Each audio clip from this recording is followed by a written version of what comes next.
Ministro, muy buenas noches, es un gusto. Buenas noches, Gabriela. Bienvenido. A ti, a los televidentes.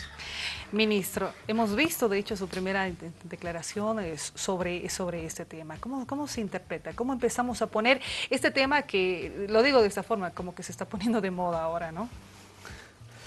¿Por qué generar una opinión vinculada a la elección de Angela Merkel y el tema de debate político en el país de la reelección?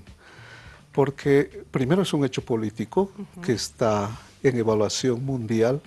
Atilio te señalaba y te decía, no puede ser que un mecanismo en Europa aparezca como virtuosa, hablando de la reelección de Merkel, y ese mismo mecanismo en Bolivia aparezca como un defecto.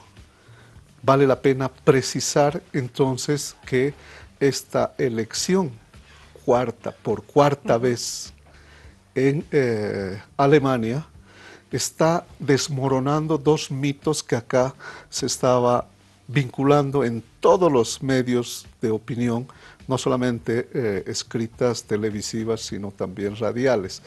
Aquello que la reelección es dictadura y aquello que la alternancia es democracia.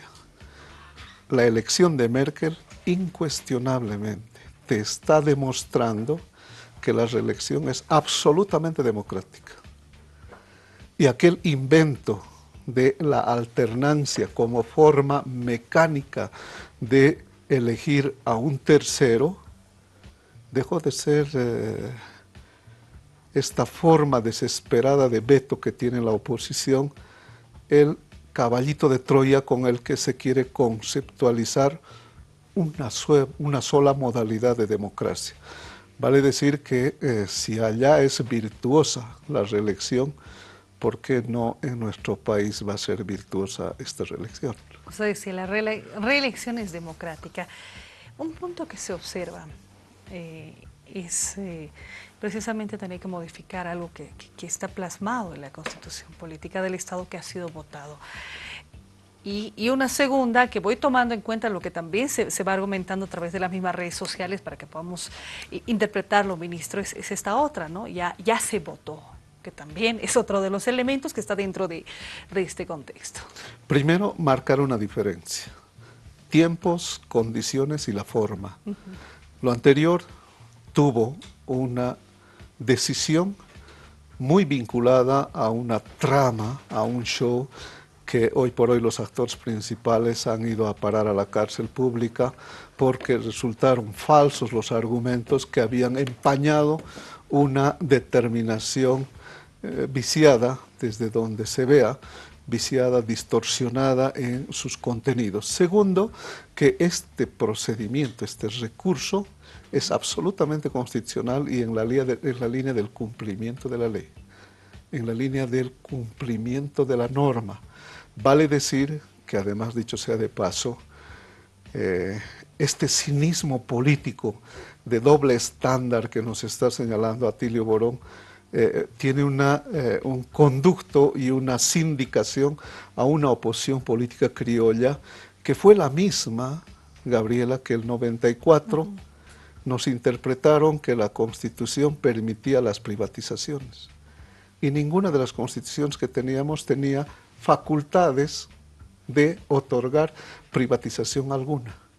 Bajo ese mismo camino de interpretación constitucional se han rifado nuestras empresas, se han entregado a la inversión extranjera nuestros recursos naturales, se ha privatizado hasta el agua.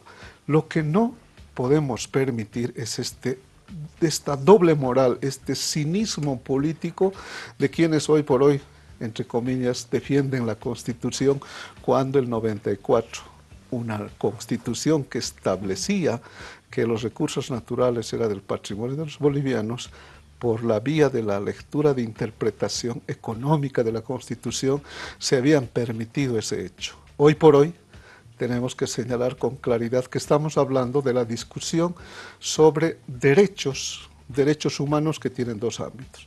Un ámbito económico y un ámbito social, político, porque el sujeto que está activando este recurso son organizaciones de la sociedad civil más una bancada oficialista que en cumplimiento de la norma constitucional está llegando al Tribunal Constitucional para que pueda dictar un veredicto sujeta además en la interpretación constitucional absolutamente legal. Esta era una de las vías que se tenía, ¿no? Se habló en algún momento de 4 vías Así es. para habilitar al presidente Morales. Esta es una vía que, te reitero, va de la mano de las organizaciones sociales, va de la mano de aquel sujeto principal de toda democracia, en Alemania, en la China, en la Argentina, en Chile, en toda América Latina, quien dirime a quienes van a ser tus futuras autoridades, quien le signa legitimidad, no es otro que